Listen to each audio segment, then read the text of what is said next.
그날만은 기억해줘요. 잎밥나무만 바람 그해 나는 떠나요. 안녕 보헤미아.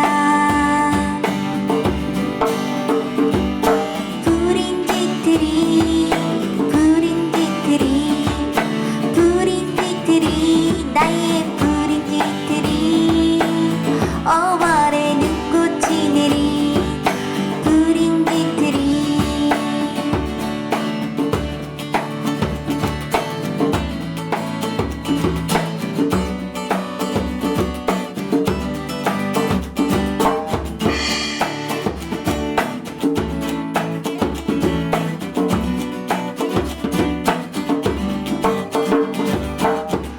한송이로도 예쁜 장미와 핑크색 벚꽃 아름다움에 반해 어디로 가야 할지 모르던 그 길엔 하얀 꿈들이 피어났죠.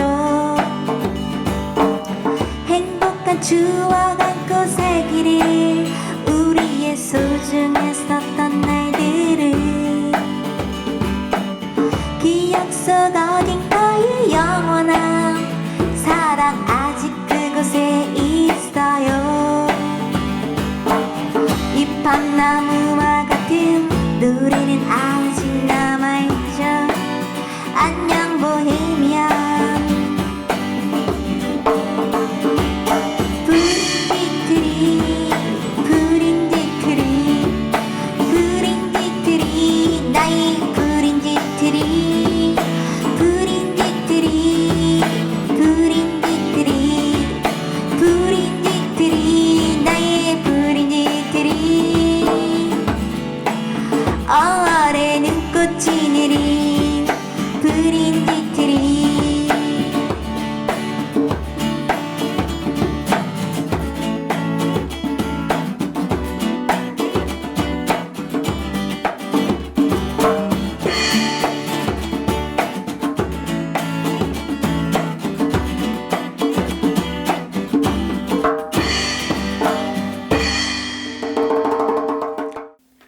안녕하세요. 경인선 책거리 시청자 여러분, 3년 만에 시집을 내고 여러분께 인사드리는 시를 쓰는 이병률입니다. 반갑습니다. 네, 안녕하세요. 저는 나겸밴드의 나겸입니다. 네, 오늘 경인선 책거리 4주년 저자데이 책축제를 기념해서요, 저하고 나겸밴드가 함께 여러분께 풍성하고 촉촉한 그런 시간을 꾸며 드리려고는 왔는데, 그죠? 네. 예, 호흡이 잘 맞았으면 좋겠습니다. 반갑습니다. 오늘 나겸밴드하고요, 제가 이렇게 만나게 된 특별한 이유가 있는데, 제가 최근에 시집을 이별이 오늘 만나자고 한다 라는 시집으로 여러분께 인사를 드리게 됐고요. 오늘 제 이야기를 조금 들려드리는 시간과 함께 또 나겸밴드의 촉촉한 음악을 같이 듣는 시간 마련해 보겠습니다. 제목을 이렇게 정했어요. 가을에 만난 행운 그 이상이라는 타이틀을 정해봤습니다. 가을에 대한 느낌이 어떠세요, 보통? 저는 좀 우울한 느낌이 좀 있는데, 여름을 좋아하시나요, 그러면? 여름을 좋아하고, 네. 서늘한 느낌이 이제 좀 가슴이 서늘해지는 느낌이 있었는데, 네. 올해는 이 시를 만나고 너무 좋네요. 네, 마음이 따뜻해졌어요. 다행입니다. 네. 네. 저는 그래요. 가을이 오면은 1년이 시작되는 기분을 느낍니다. 보통 1월에 느끼는 분들도 주로 계시겠죠. 그리고 또 봄에 어떤 한 해의 서막을 감정적으로 여시는 분들도 계시는 것 같은데, 저의 경우는 확실히 가을인 것 같아요. 왜 그러냐면 지금 옆에 계시는 나겸님하고는 굉장히 좀 다른 성향의 사람인데, 저는 여름에는 아무것도 못해요. 네, 잘 움직이지도 못하고 뇌가 일단 딱 정지가 돼가지고 글을 거의 못 쓰는 상태에 놓이니까, 제가 그 여름을 좀 공포스러워하고 두려워하니까 그 전에 작업들을 좀 많이 하는 것 같습니다. 또 어떻게 생각을 하면 그럴 수도 있죠. 여름이 끝났으니까 가을부터 뭔가를 시작한다. 시적인 어떤 정서를 제가 이제 하나 둘씩 꺼내가면서 집필을 하기 시작하는 그런 시기이기도 할 수 있겠는데요. 그래서 그런지 모르겠는데 저의 모든 책들은 다 가을에 출간이 돼요. 가을부터 겨울, 봄에 글을 많이 쓰고 여름에는 아무것도 하지 못하니까 여름 전에 원고를 출판사에 넘긴다. 어떤 그런 법칙 같은 것들이 저한테 좀 있지 않나라는 생각도 슬며시 듭니다. 가을 하면 저는 뭐 우리나라 단풍도 너무나 좋아하고 산도 너무 좋아해서 많이 이곳저곳 가을이면 단풍 구경하러 다니는 편인데 이 가을을 정말 시적으로 잘 즐기는 사람, 그 민족이 떠올랐어요. 바로 러시아 사람들인데 러시아는 뭐 우리가 기본적으로 상상하시는 것만큼 땅 면적이 어마어마하게 넓죠. 그리고 숲, 나무가 차지하는 비중이 어마무지하게 많습니다. 뭐 러시아 횡단 열차만 타더라도 계속 끊임없이 정말 눈에서 진물이 날 것 같처럼 계속 반복해서 보게 되는 게 자작나무이고 자작나무 숲, 자작나무 뭐 그 흰 어떤 나무의 피부에 얼룩이 이렇게 되어 있는 굉장히 조금 슬픈 문양 같은 것들을 계속해서 볼 수 있죠. 뭐 시적으로도 느끼시는 분들도 있고 뭐 음악적으로 문학적으로 느끼시는 풍경일 수 있는데 그 나무가 많은 땅에서 그 낙엽을 받아들이는 사람들의 이런저런 생각들은 우리가 좀 상상하는 것보다 더 시적이고 더 영화적인 무엇이 있는데 그건 뭐냐면요, 낙엽을 가지고 낙엽관을 만들어서 쓰고 다녀요. 모든 사람들이. 그러니까 뭐 대도시에서는 보통 그런 모습을 볼 수 없는 것 같은데 조금 떨어진 자연이 있는 공간, 또 공원이 큰 공원들이 많이 있으니까요. 그 공원을 산책하는 아이들부터 뭐 노인들까지 그 낙엽을 엮어가지고 관을 쓰고 다니는 것. 그리고 꼭 관을 쓰지 않더라도 이렇게 전철을 타면은요, 가끔 좀 우스꽝스러운, 처음에는 좀 우스꽝스러운 그런 모습들이었는데, 왜 저도 오늘 뭐 좋은 날이어서 자켓을 입고 왔습니다만 이 자켓에 손수건 같은 거를 꼽는 대신에 낙엽을 꽂고 이렇게 점잖게 앉아 계신 어른들이 너무 많아서 와, 조금은 다르구나, 문화가 너무나 다르구나, 굉장히 좀 딱딱한 공기 속에서 딱딱한 표정의 사람들이 많은 그런 러시아에서 굉장히 시적인 순간들을 많이 만나곤 했던 그런 기억이 있습니다. 가을에 할 수 있는 것이 뭐가 있을지 오늘 이 자리에 오면서 좀 이렇게 생각을 해봤어요. 저는 조금 아까 말씀드린 것처럼 이 가을에 어떤 시작, 서막을 연다고 말씀을 드렸습니다. 혹시 낙엽님은 가을 되면은 해보고 싶다, 이렇게 막연히 좀 생각했던 어떤 계획 같은 게 있으실까요? 네, 제가 좋아하는 여름이 지나갔기 때문에 겨울을 준비해야 되는 기간이라고 이때까지 생각을 했었는데 네. 지금은 그냥 하루하루 좋은 날씨를 좀 즐기려고 네. 생각 중입니다. 그러시군요. 날씨의 길에서 그 생각이 어떤 느낌이 또 드냐면 이 공간을 이렇게 들어오는데 경의선 책거리 직원분께서 작가님 오셨어요. 날씨가 춥기도 하고 덥기도 하고 어떻게 할지 모르겠어요. 요새는 그렇게 인사를 이렇게 해주시더라고요. 근데 저는 조금 그래서 그 변덕스러운 뭔가가 있기 때문에 계속 저의 어떤 감각이 좀 계속 좀 깨워지고 있는 무엇을 좀 느끼고 있어서 굉장히 좀 기분 좋은 시기를 지나고 있는 것 같습니다. 저는 가을이 되면은 아무래도 어떤 좀 새로운 친구를 사귀고 싶다? 새로운 사람을 만나고 싶다라는 생각이 들어요. 제가 어떤 글적인 힌트를 많이 얻는 것은 역시 사람한테 받는 자극, 사람이 주는 에너지.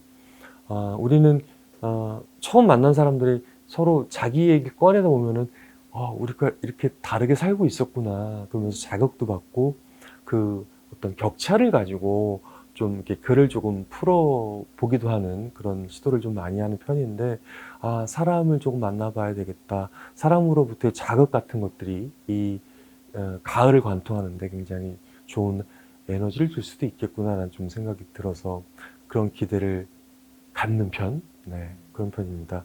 그리고 또 하나는 어떤 뭐 사람한테도 어떤 자극일 수도 있는데, 가을이기 때문에 우리가 보통 막연히 기대를 하는 문화, 예술에 대한 충격, 자극 같은 것들을 통해서 내가 이렇게 사람답게 살지 못했구나. 내가 많이 못 느끼면서 게으르게 살아왔구나를 느끼셨다면 여러 가지 자극을 받을 수 있는 것들은 정말 음악일 수도 있죠.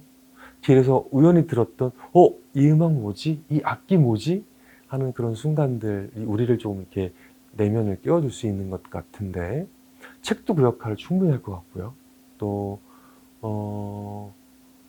미뤄뒀던 영화를 집에서 보는 것, 뭐 요새는 또 극장 가는 것들도 많이 조금 조심스러우니까 집에서 찾아볼 수 있는 환경이 잘 되어 있으니까 그런 것들을 통해서 내가 감성적으로 무장할 수 있다면 또 이 가을에 만날 수 있는 행운이 아닐까라는 생각도 듭니다.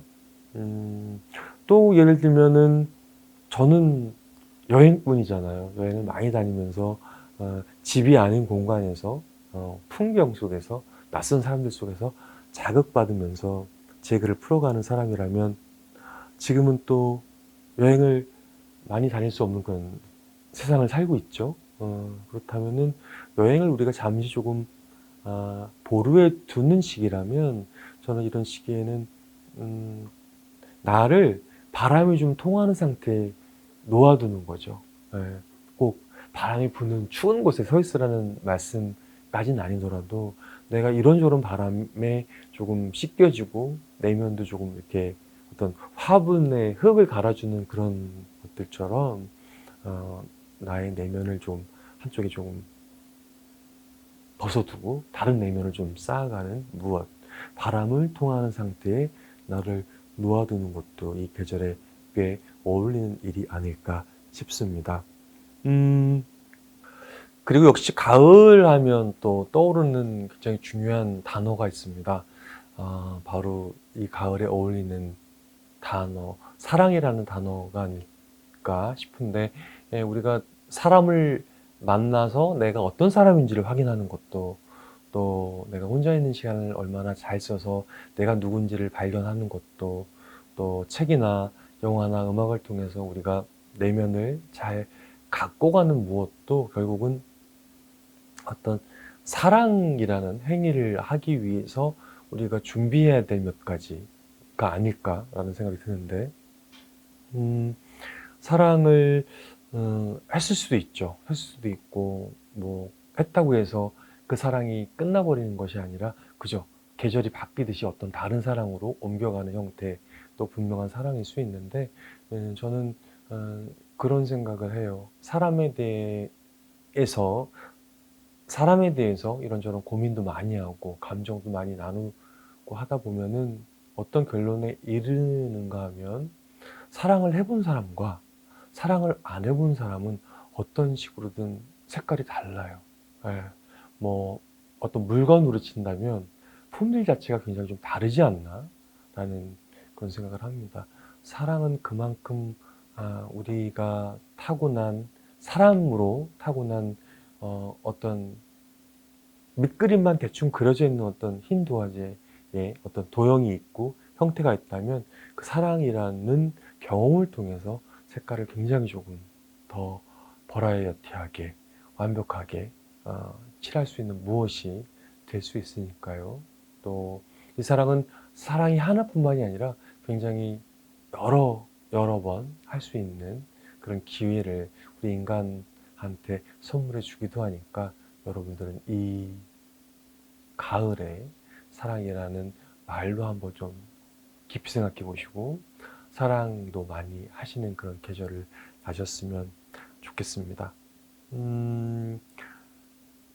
사랑 얘기를 또 하다 보니까 그런 것 같아요. 저는 정말 어제 어떤 조그만 에세이를 쓰고 그 에세이 제목을 좀 달아야 될 그런 때가 있었는데 그 제목을 제가 그렇게 붙였어요. 내가 사랑하고 쓰는 건 언제나 사람이다. 이제 그런 제목을 붙였는데 그만큼 이번 제 시집에서도 사람에 대한 이야기가 좀 끊임없이 나오고 있지 않나. 역시 사람을 좋아하고 공부하고 끊임없이 사람을 타는 그런 저이기 때문에 저희 문학적인 색깔은 사람 없이는 불가능할 거란 그런 생각도 들기는 합니다. 네, 제가 시집을 읽었을 때도 그런 느낌이 들었는데요.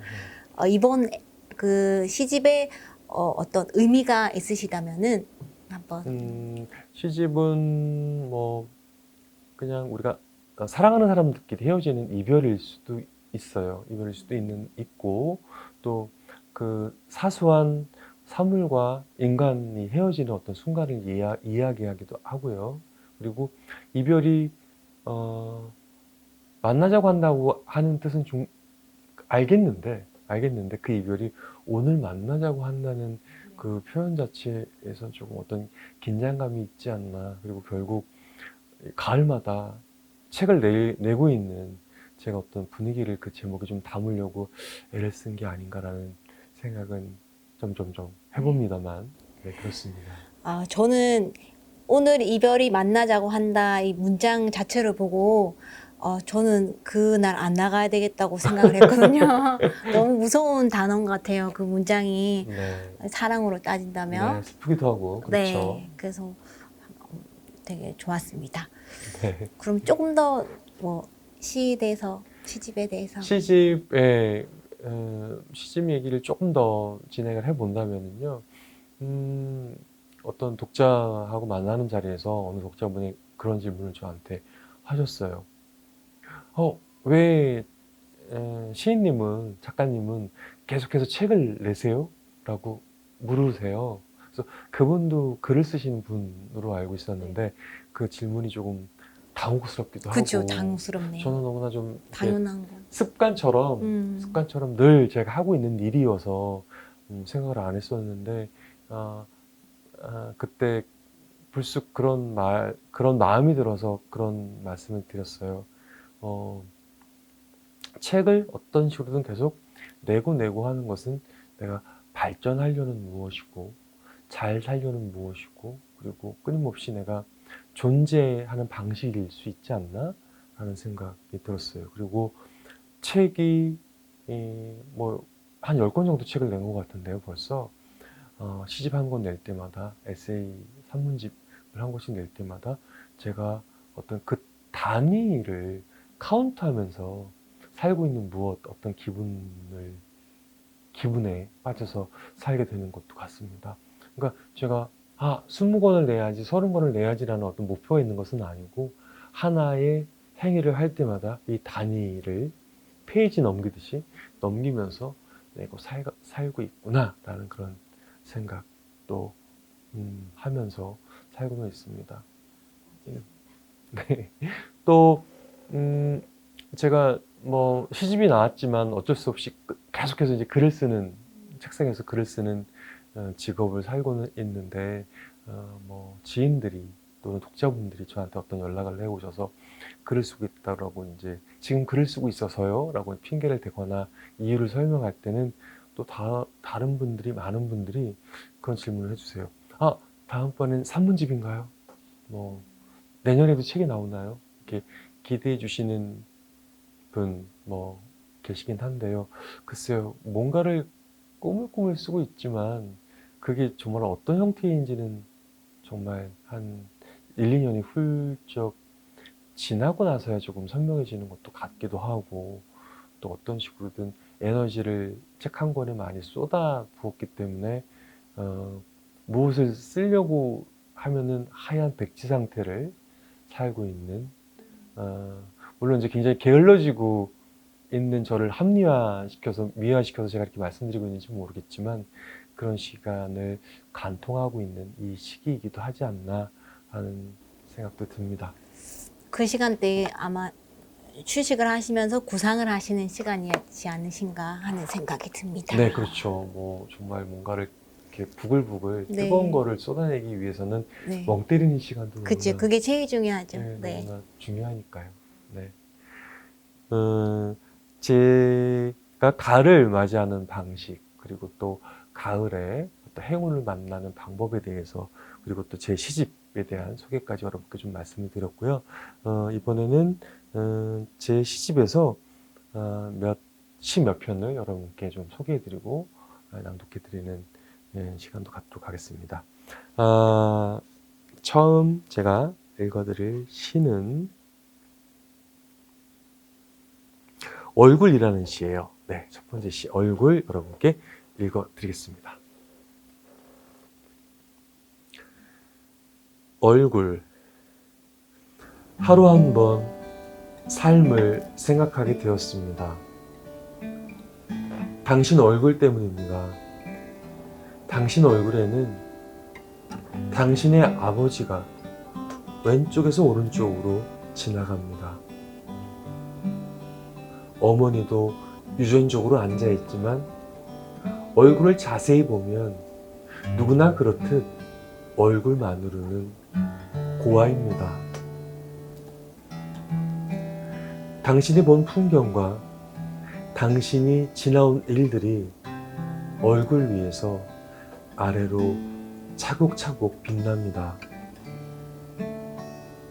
눈 밑으로 유년의 빛금들이 차분하게 지나가고 빛금을 타고 표정은 파도처럼 매번 다르게 흐릅니다. 얼굴은 거북한 역할은 할 수 없습니다. 안간힘 정도는 괜찮지만 계산된 얼굴은 안 됩니다. 바다의 얼굴을 보여주세요. 당신 얼굴에 나의 얼굴을 닿게 한 적 있습니다. 무표정한 포기도 있는 데다 누군가와 축축하게 헤어진 얼굴이어서 그럴 수 있었습니다. 당신 앞에서 이유 없이 웃는 사이 나는 당신 얼굴이 되었습니다. 이제는 얼굴에 얼굴을 묻을 수 있게 되었습니다. 나는 하루 한 번 당신과 겹쳐지는 삶을 생각하게 되었습니다. 네, 여러분께 얼굴이라는 시 읽어드렸습니다. 그쵸.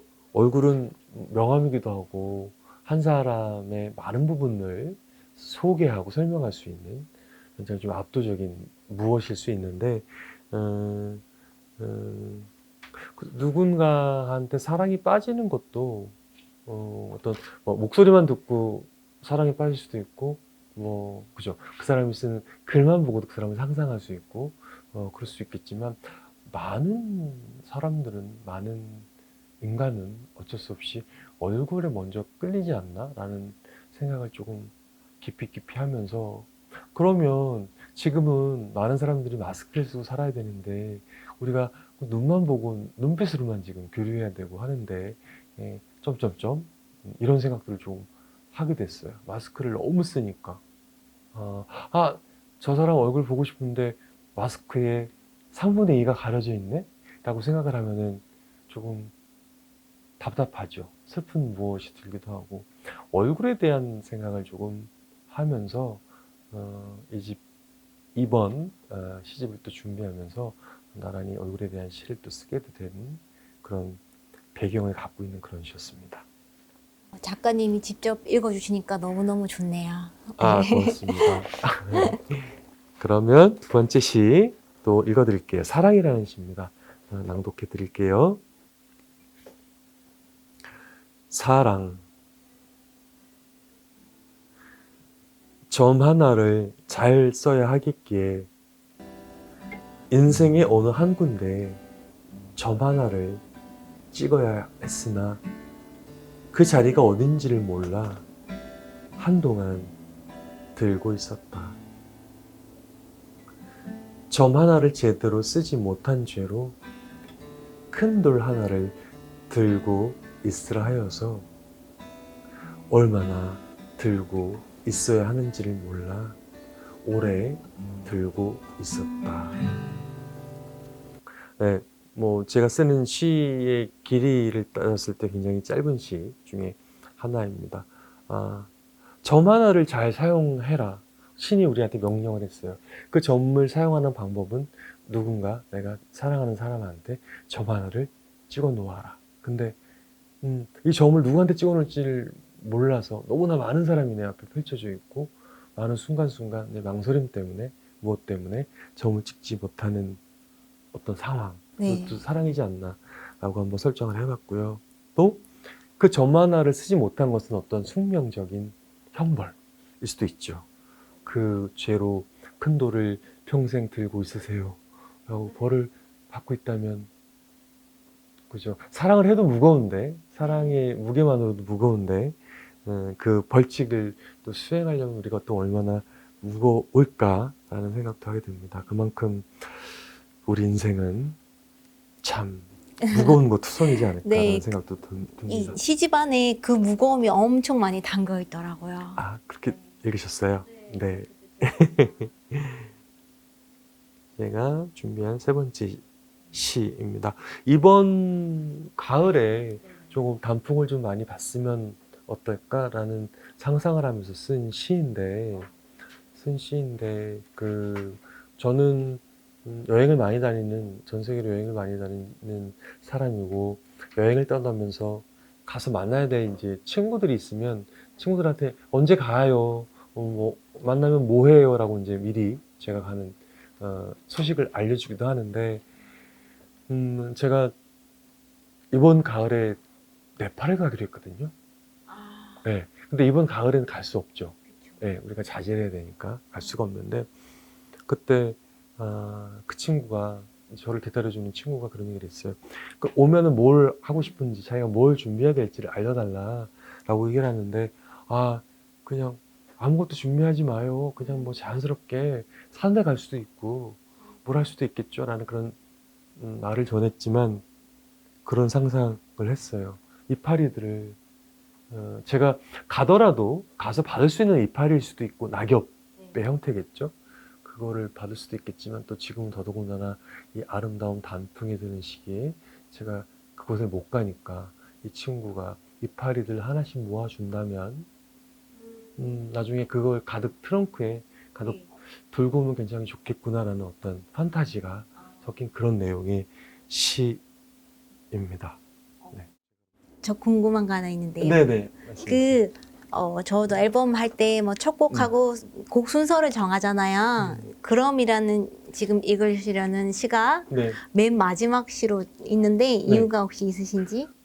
어떤 계절 감각을 담고 있는데, 이 시집이 봄, 여름, 가을, 겨울 순으로 배열되진 않았는데 이제 끝에 맨 마지막 줄에 그런 게 있어요.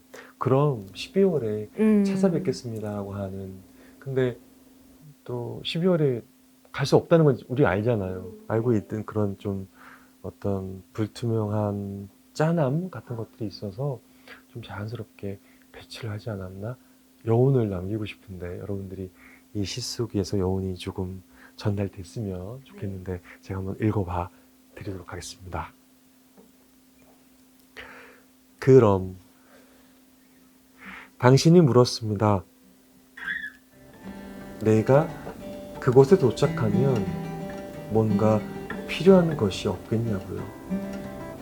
네팔에서 만난 사람이었습니다. 우리는 다시 만나기로 했습니다. 그럼 이파리를 모아주세요. 하루에 한 장씩, 아니면 며칠에 한 장씩도 좋습니다. 그렇게만 해준다면 돌아올 때 그걸 가져다 문에 바르거나 창가에 놓아두게요. 내가 도착하게 되면 그 나라의 나뭇잎들을 흔들어서 내가 알아볼 수 있게 해주겠어요? 그럼 나도 갈 때 한 장씩 모아서 가겠습니다.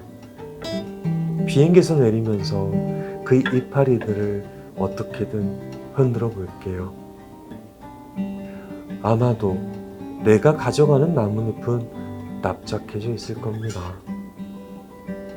우리나라 사람들은 주운 이파리들을 시집 속에 넣어둔답니다. 사실 마음에 포개 두기도 한답니다. 그럼 12월에 찾아뵙겠습니다. 네, 이렇게 끝나는 시입니다. 네. 제가 들려드린 시의 어떤 답변을 또 준비하셨다고 들었습니다. 저는 일단 오랜만에 시집을 한 권을 다 읽었고요. 처음에는 조금 읽기 쉬운 걸로 좀 짧은 걸로 생각을 해서 네. 꽃비를 생각했다가 이제 네. 중간에 마음을 바꿨어요.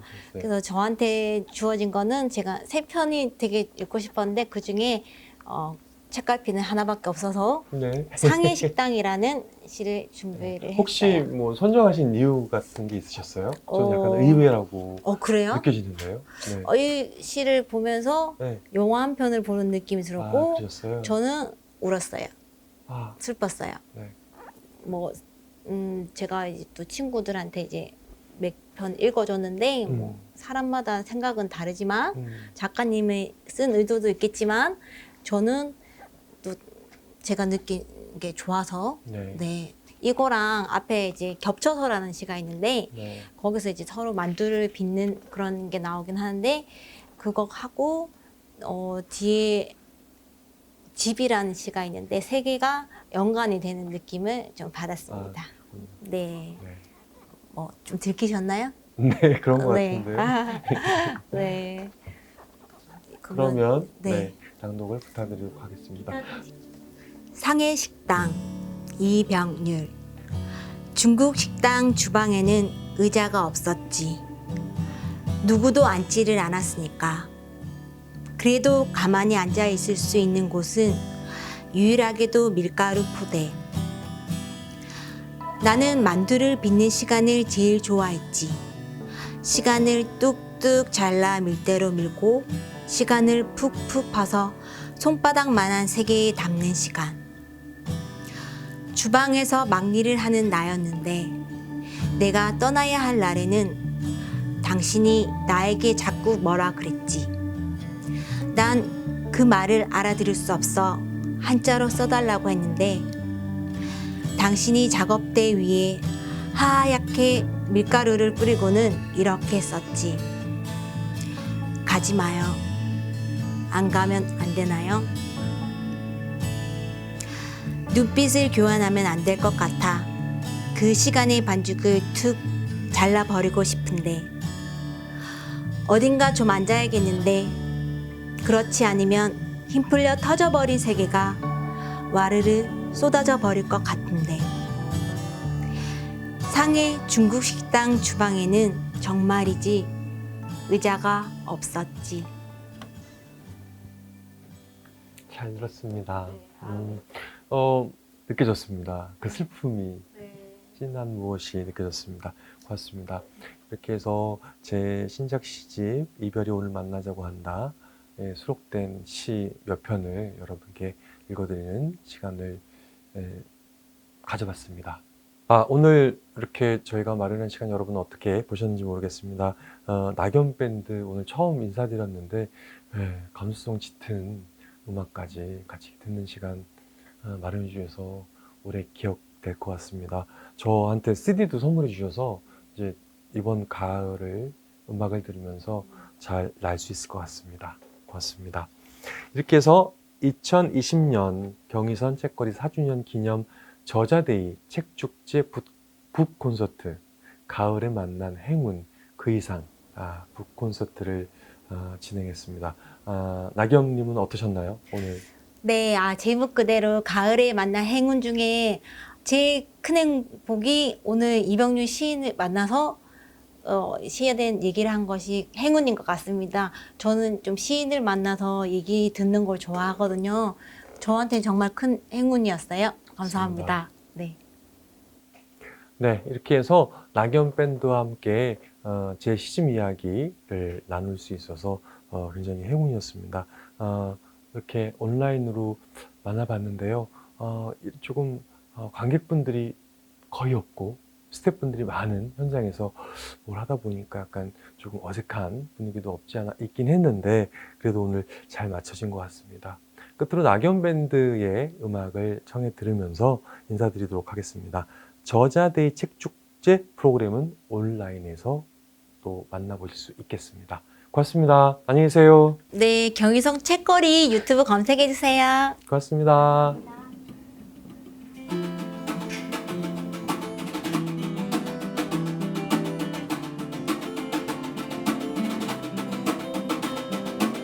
순수한 마음처럼 순수하지 않았던 그때 나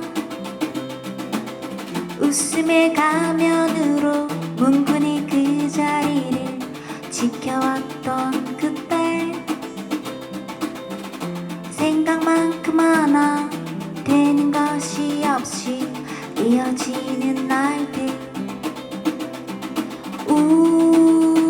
내가 가진 것보다 꿈이 큰 힘든 나이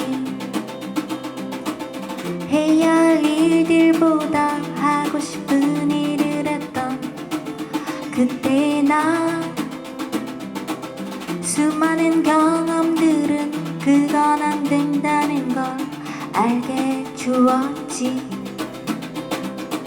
시간이 지나가면 가볍게 웃을 수 있는 일들이었지 날 지켜준 건 딱딱히 굳은 손가락 사이들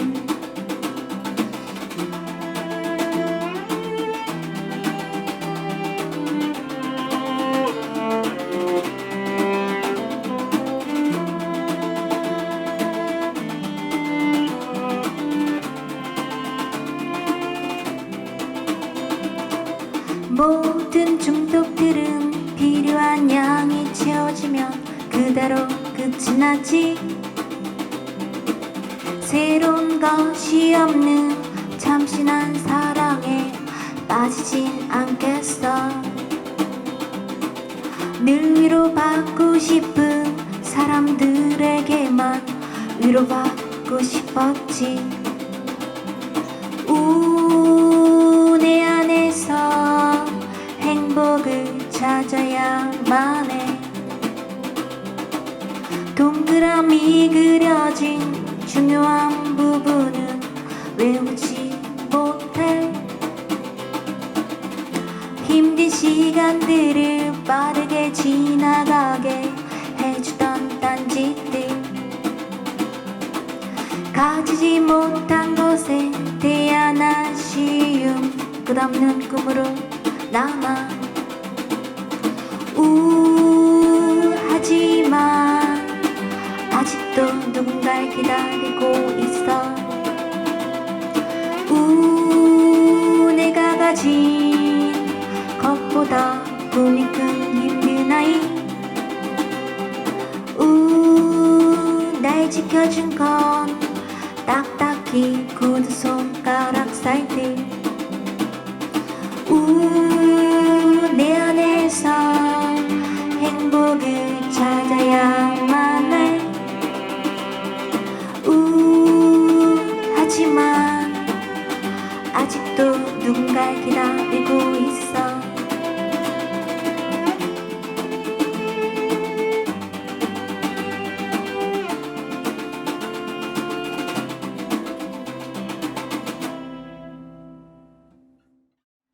하나 둘 셋 둘 셋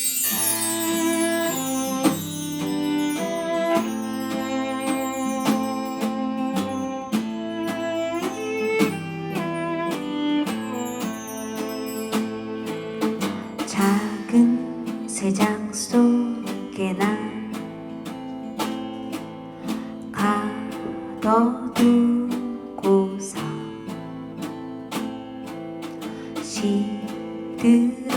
시들어가네 그의 안락함에 난 죽어가 작은 새장 속에 날 가둬두고서 기대려 할수록 더 깊이 나를 찌르는 송곳처럼 이러니해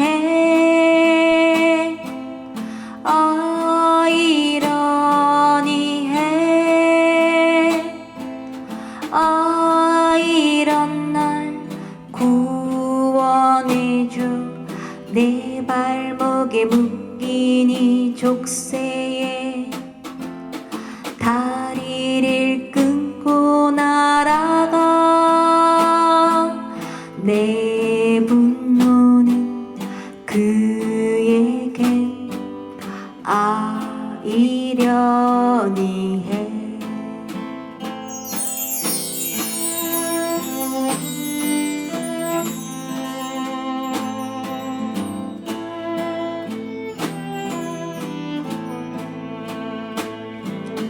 아물지 않은 상처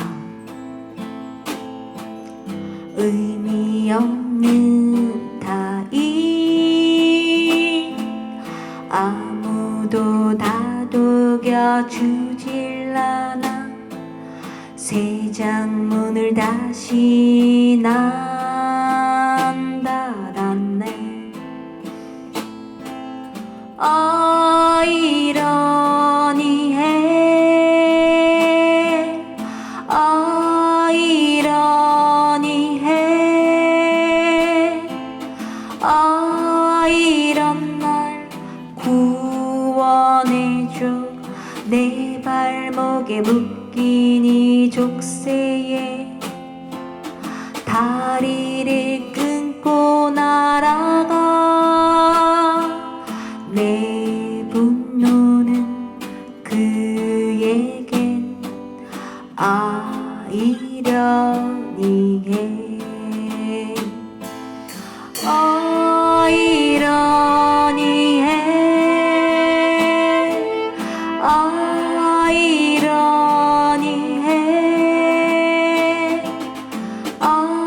이런 날 구원해줘 내 발목에 묶인 이 족쇄에 다리를 끊고 날아가 내 분노는 그에겐 아이러니해 내 분노는